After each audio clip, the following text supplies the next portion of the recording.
2K25 dropped more showcase details. They got the full breakdown actually of all of the showcase matches that we're going to see and a few little extra tidbits for you. The first thing we're going to look at though is the Wyatt Six entrance. This just got posted by 2K. It's the pre-order bonus. So if you do go ahead and pre-order the game, you're going to be able to get the Wyatt Six all included there as that bonus. Now, a couple of things. I think the entrance looks great. I think the models look great. I love that they take off the masks during the entrance. It's that slow walk. If we pause though, where we have some really good lighting on Uncle Howdy, we can see that the model is completely updated. We've seen this kind of evolution of Uncle Howdy in these games, haven't we? With his original reveal, then they gave us a 2K24.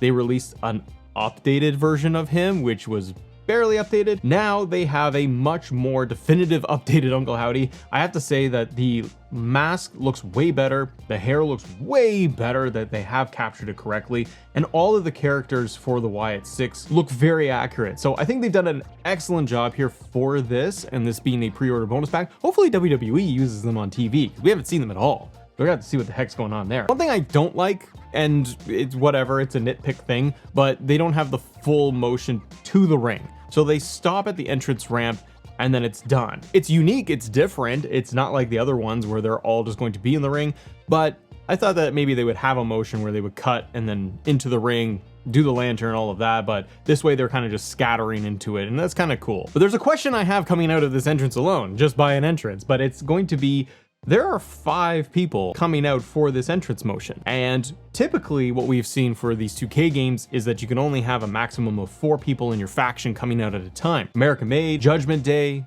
Bloodline, they all come out in 4s. I wonder how they're doing this. Are we finally going to get 5-person factions? Because that has been on, I think, a lot of people's wish list. 5-on-5 matches too. Maybe it's a next gen or current gen thing, I don't know. But it gives me some hope and optimism that we're going to be able to do 5-person entrances. The only thing I could see being kind of the catch here is that they're not doing it for everybody, and that it's not going to be a full out option. They're just doing it for the Wyatt's entrance, and they figured something out in there. But then I'm like, okay, if you're going to be able to do the Wyatt entrance, full 5-person, all of that, then you're telling me you can do it, you have the ability to do it, we're just not doing it across the board. We'll have to wait and see what other, full faction entrances we get, but I do think that Wyatt's look good. Another piece of news that did drop was going to be the screenshot of Chelsea Green, confirming her in the game, obviously. You're United States champion. I love Chelsea Green. She's one of the best, but she's showing up here and her model looks good. However, she doesn't have the United States Championship around her waist. That doesn't necessarily mean anything, because I think a lot of people would look at that and go,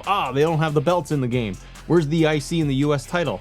Don't know if they're going to be in or not. But maybe they just didn't want to show it off with Chelsea in this screenshot here. I believe this gear, I could be wrong, but I think this is what she wore for Money in the Bank, where she was all decked out in red. I really hope 2K is taking the extra time and getting us the IC and US titles for the women, and that they're going to be forming properly around the waist. We saw like screenshots of Cody Rhodes where the belt is on the outside. I hope those are early builds, and hopefully if they do it, that you can have Chelsea wearing the belt and it's not going to interfere in anything with like what she wears. Okay, ringside report for you. Going through everything to do with Showcase, the Bloodline. They've given us more information in a new trailer. A lot of variety from these Showcase matches, which I really like. They're pulling everybody that is Bloodline related on the family tree of The Rock in Las Vegas, where he's just got everyone posted there. So you have like Naomi is going to be in the showcase. Nia Jax obviously is going to be in the showcase, the Wild Samoans and so on, but they're pulling every inch in every area for all these people associated with the Bloodline that is family, and they're in these matches, which is kind of cool. So you have interesting matchups that I'm glad we're going to get, which is Hunter Hearst Helmsley versus Rocky Maivia on Monday Night Raw,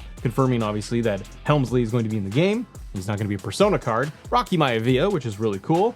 And I love this Raw arena that we have from the 90s. You got matches of like Rikishi versus Stone Cold, because he did it for The Rock, and all of the blood on Rikishi too. I like that it's very splattered and mixed in with the sweat. It does look very good. You got Rosie and Jamal, which we had confirmed were in the game, but it looks like they're going to be in a dream match against AOP.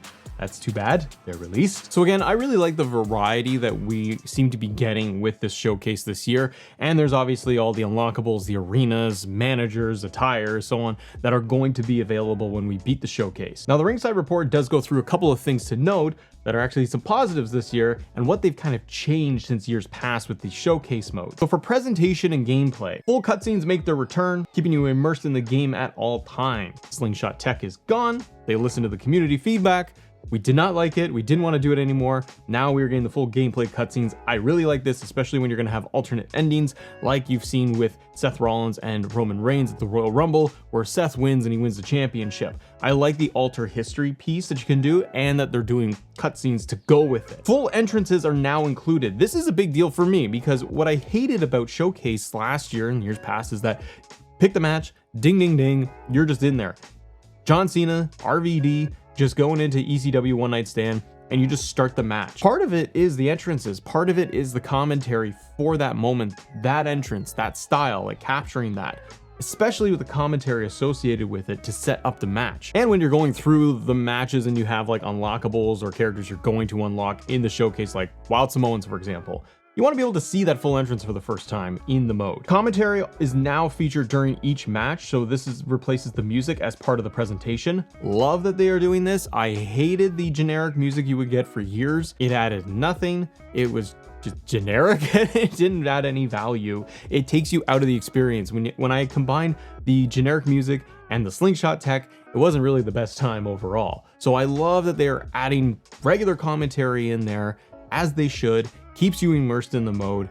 I think it's going to go a long way. I hope that they're going to pull dialogue lines from the matchups itself. So Rocky versus Hunter Hearst Helmsley. I hope that they're going to pull some of the dialogue and moments that are from that match and not just the generic stuff if I play that in regular play. They say too that as part of the prior showcases, players will be presented with different objectives throughout a match that, if completed, will allow players to earn each available unlockable reward. One new wrinkle to this objective system is that we've added timed objectives to each match, added an extra challenge to the mix while keeping the action moving. This, I think, is a good idea. It's something different, not just the north, south, east, west corner, Irish whip, turnbuckle, left stick, how you doing? It's too much. So I like that if they're going to change it up where it's like, okay, do some strikes, do a suplex, do the finishers, and then there's also these extra objectives if you can nail those that, hey, you got to do a spine buster by The Rock within the first 4 minutes, something like that. And there's a timer associated with it. Keeps you engaged and keeps me wanting to play the match instead of just feeling like I want to get through this and just end this thing. So if they've got timed objectives in there, that is a nice new wrinkle. Then they went through and they gave us like the full match list. Now, I'll say here,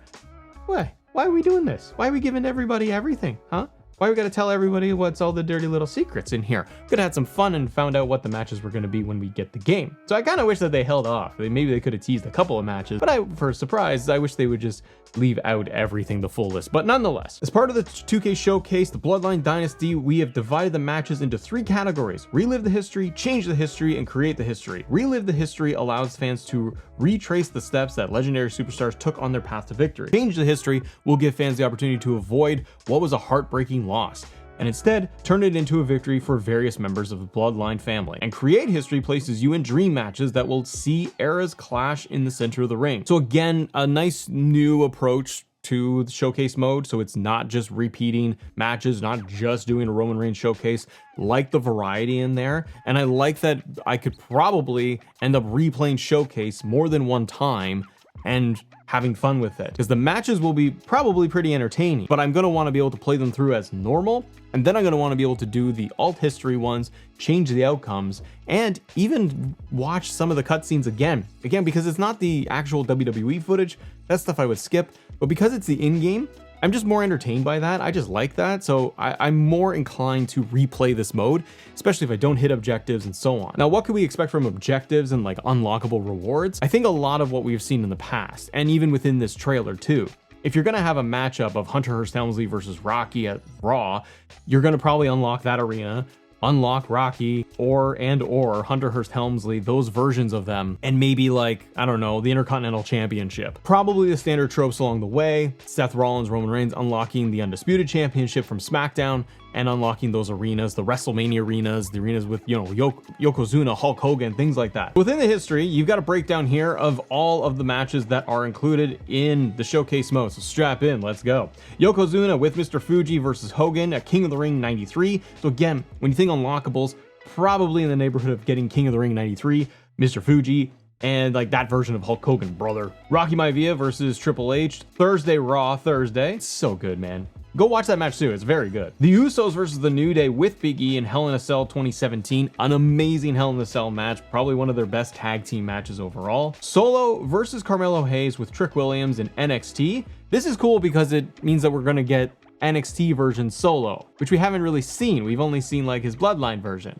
He's had the towel and everything, but we're gonna get both modern day Solo and NXT Solo. Nia Jax versus Lyra Valkyria, King and Queen of the Ring 24, which we knew of from before. In the Change History matchups, you got the Head Shrinkers versus the Steiner Brothers. We got Rikishi versus Stone Cold Steve Austin at No Mercy 2000. That match, there's an interesting piece with all of this. Couple of things. Number one, he comes out, Stone Cold does, with his Disturbed theme song, which I love. It's my favorite version of Austin's theme, and it's back in the game because they're doing this matchup. Number two, Austin is in his street gear, as you can see in the little spot in the trailer, which is great. We got alternate tires for Austin, big fan. Number three, Austin doesn't just come out like straight out. In that match, he comes out in the truck and then starts fighting Rikishi. So I wonder if they're gonna do something like that where they're gonna recreate that from backstage and then the truck comes out to the arena and then Austin and Rikishi go at it. Again, he did it for The Rock. You got Umaga with Armando Estrada versus Cena at New Year's Revolution 2007.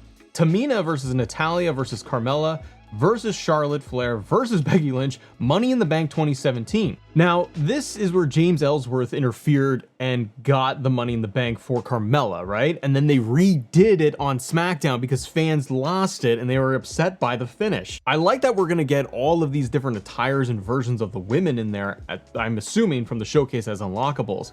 That's gonna be a big Money in the Bank, but I wonder if James Ellsworth is going to be in the game. They then have Naomi versus Bayley at Super Showdown 20, Roman Reigns versus Seth Rollins at the Royal Rumble, and then when they have Create History, they have High Chief Peter Maivia versus George the Animal Steel, 3 Minute Warning versus AOP with Paul Ellering, the Wild Samoans versus the Dudley Boys, the OG Bloodline versus Solo's Bloodline in War Games, and the Islanders versus the Street Profits. So let me know in comment below which of these kind of sections of like rewrite history and the original matches are you more excited to play as?